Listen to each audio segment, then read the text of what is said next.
Sud Radio, le débat du samedi. Le débat du samedi, la France peut-elle encore subir des attentats de masse comme ceux du 13 novembre 2015 qui avaient fait plus de 130 morts dans toute la ville de Paris? On en parle avec nos deux invités qui nous font le plaisir de nous rejoindre sur Sud Radio. Claude Moniquet, bonjour à vous. Bonjour. Vous êtes expert en contre-terrorisme et cofondateur du Centre européen pour le renseignement stratégique et la sécurité.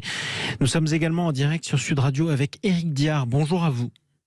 Bonjour. Député Les Républicains des Bouches-du-Rhône. Le 13 novembre 2015, en pleine stupeur, la France entière allume sa télé et découvre, hébété presque, le président de la République, François Hollande. Mes chers compatriotes, au moment où je m'exprime, des attaques terroristes d'une ampleur sans précédent sont en cours dans l'agglomération parisienne. Il y a plusieurs dizaines de tués. Il y a beaucoup de blessés. C'est une horreur. C'est une horreur, effectivement, et le bilan, malheureusement, continuera à grimper tout au long de la nuit. C'est le plus grave attentat que la France ait jamais subi, on est d'accord, Claude Moniquet? C'est le plus grave attentat, c'est la plus grave action armée en France depuis la Seconde Guerre mondiale. Oui, c'est quelque chose qui reste inouï aujourd'hui. Qui reste inouï avec une opération commando, un commando qui arrive directement de Syrie et d'Irak, tenu par l'État islamique. Les gens avaient été formés, les terroristes avaient été formés. C'était indécelable.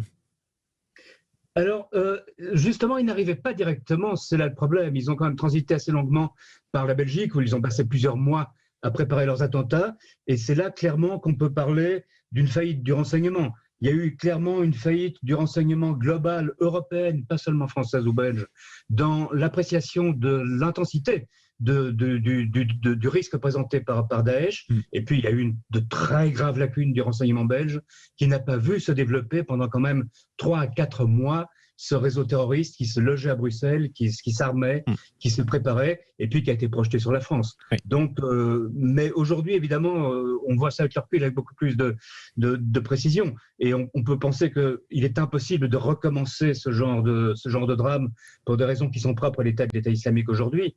Mais à l'époque, il était quand même relativement prévisible que l'État islamique projetait de grosses opérations sur l'Europe. En tout cas, ça avait été annoncé. Le parlementaire que vous êtes, les parlementaires qui étaient avec vous, Éric Diard, à l'époque, s'attendaient aussi à des attentats, probablement pas à ce point-là? Écoutez, c'était l'époque 2012-2017, j'étais pas parlementaire, mais je suis très proche de Georges Fenech, et quand même, il fallait voir il faut quand même dire que 2160 Français avaient rejoint les théâtres d'opération de l'État islamique, et qu'on savait très bien qu'ils étaient formés, entraînés. On avait des images là-dessus, comme l'a dit mon contradicteur fort justement. On savait très bien que à Molenbeek, à Bruxelles, donc se préparer quand même, se fomenter, il y avait des échanges d'armes, des échanges entre des personnes qui étaient connues et en France et ailleurs, parce que les attentats, ça a été beaucoup des personnes à double nationalité, surtout des Belges marocains, mais il y avait des Français qui étaient directement impliqués dans ces opérations. À l'époque, il y avait une base arrière, c'était l'État islamique. L'État islamique a été quasiment détruit aujourd'hui, ce qui est une bonne chose, mais ça n'a pas empêché après d'avoir des attentats, mais plus d'attentats de masse. Bon, voilà. Nice, quand même, qui a tué quand même près de 80 personnes, mais qui a un attentat très particulier. Mais ensuite, c'est pas moi qui dis cette expression, ce sont les renseignements territoriaux. Nous avons, et nous connaissons en France, un développement d'attentats, que je dirais des attentats low cost, c'est-à-dire une seule personne avec un couteau qui fait quand même des dégâts, qui tue pas 130 personnes, mais qui arrive à tuer entre 1 et 5-6 personnes. Et comme ce qu'on a pu voir malheureusement à Nice en 2016, sur la promenade des Anglais, un homme qui conduit un camion et qui peut tuer plus de 80 personnes en quelques minutes. Et effectivement, restez sur Sud Radio, chers amis, merci à vous de débattre avec nous. Dans un instant, on se retrouve. Quel est l'état réel de la menace terroriste en France? À quoi pouvons-nous nous attendre? À quoi font face aussi nos services de renseignement? On en parle avec vous, à tout de suite. Sud Radio, le débat du samedi. Le débat du samedi, la France, en ce 13 novembre, peut-elle encore faire face à des attentats de masse comme ceux du 13 novembre 2015 ? On en débat avec nos invités. Claude Moniquet, expert en contre-terrorisme et cofondateur du Centre européen pour le renseignement stratégique et la sécurité. Éric Diard est avec nous également, député Les Républicains des Bouches-du-Rhône. Claude Moniquet, on le disait il y a quelques instants, l'État islamique aujourd'hui, territorialement, en Syrie et en Irak, a été détruit. Alors, quelle est la nature de la menace ? La menace s'est déplacée. D'abord, quand on dit qu'il a été détruit, ça veut dire qu'il a perdu le contrôle territorial. Oui, c'est pour ça que j'ai dit territorialement d'ailleurs. Voilà. En revanche, il existe encore des cellules, des réseaux, y compris des moyens de financement, des moyens d'armement, etc., et une capacité de l'État islamique à frapper des cibles sur place. Ça, on le voit assez régulièrement. Surtout, l'État islamique avait eu l'intelligence stratégique de construire ce qu'ils appelaient un espèce de califat mondial avec une menace qui s'est déplacée, qui est aujourd'hui présente au Sahel, énormément en Afrique, au Mozambique, au Congo, ce qui était quand même assez inattendu il y a quelques années. Hein. L'idée d'avoir un djihad au Mozambique, au Congo, c'était quand même pas, ça ne venait pas à l'idée de tout le monde. Et évidemment en Afghanistan, où on le voit aujourd'hui dans les affrontements, dans les attentats qu'il y a eu encore il y a 2 jours, vendredi, hier, à Kandahar. Enfin, ou en tout cas, l'État islamique frappe des responsables talibans. Absolument. Et la population.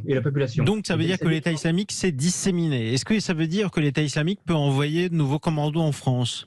Eh bien, probablement pas, en tout cas pour le moment. Mais il faut être très prudent. Ce qui permettait à l'État islamique de projeter des combattants, c'était d'abord qu'il les attirait sur place et les entraînait pendant un temps relativement long, qui allait de quelques semaines à plusieurs mois, voire 1 an, et puis les reprojetait par les filières d'immigration qu'on a connues, par la Grèce ou la route des Balkans. Aujourd'hui, la territorialité n'existant plus, cette capacité d'attraction et de reprojection n'existe plus. Donc, l'idée d'un attentat commis par une dizaine de personnes entraînées, formées et reprojetées sur l'Europe, comme le 13 novembre, pour le moment, elle n'existe pas. Mais soyons très prudents, parce qu'on a bien vu dans l'histoire de l'islamisme armé depuis 30 ans que c'est une réalité extrêmement mouvante et que la réalité d'aujourd'hui n'est pas spécialement celle de demain. Et ni celle d'hier. Éric Diard, vous confirmez quelle est la nature de la menace à laquelle fait face le pays ? C'est vrai, la menace, elle est permanente, et notamment avec l'utilisation de migrants, mais le démantèlement de l'État islamique permet...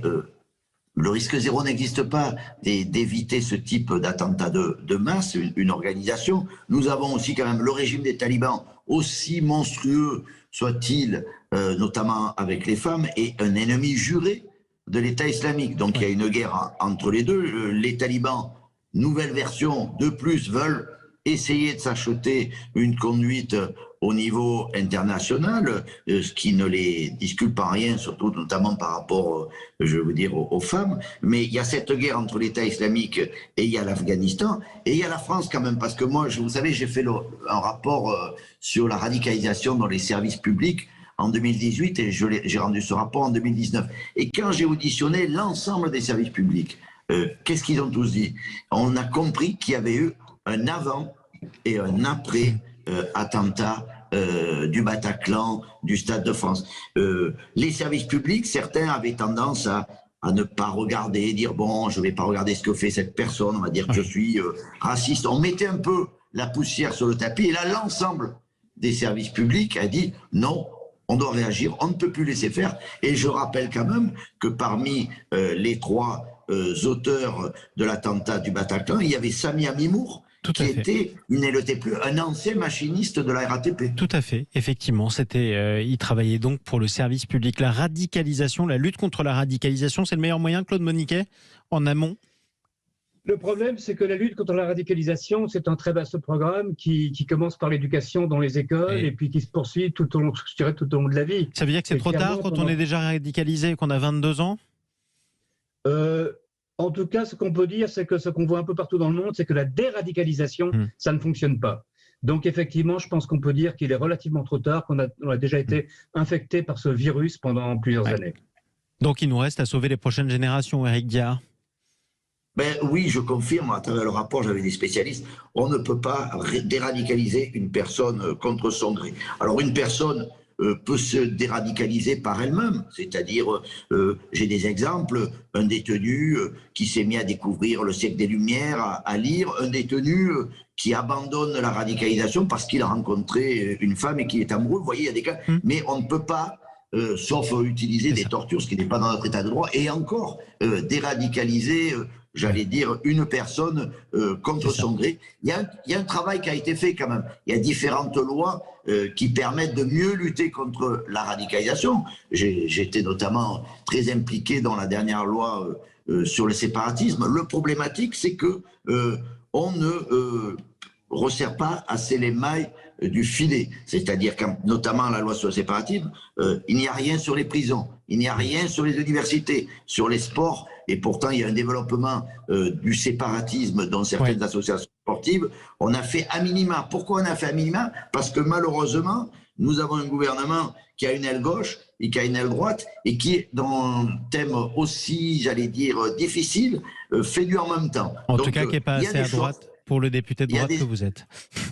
Il y a des avancées, hein. Je ne dis pas il y a des avancées, mais on veut un peu ménager la chèvre et le chou, et c'est regrettable dans ce domaine. En un mot, pour conclure, Claude Moniquet, est-ce qu'on peut rester sur une lueur d'optimisme ou pas dans cette guerre contre le terrorisme qu'on semble avoir déclenchée il y a des dizaines d'années à force?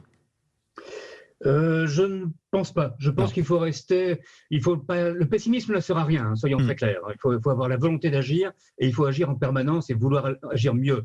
Mais l'optimisme n'est pas de mise. La menace reste présente dans plusieurs régions du monde et pourrait, suivant des circonstances géopolitiques qui changeraient, se recristalliser demain sur l'Europe et sur la France. Et donc on n'en est malheureusement pas encore sorti. Merci à tous les deux d'être intervenus aujourd'hui en ce 13 novembre sur Sud Radio. Claude Moniquet, cofondateur du Centre européen pour le renseignement stratégique et la sécurité. Merci à vous également. Éric Diard, député Les Républicains des Bouches-du-Rhône. Chers amis, restez avec nous sur Sud Radio. On va essayer de se changer les idées un petit peu, ça va nous faire du bien, puisque tout de suite on retrouve Carole Serra.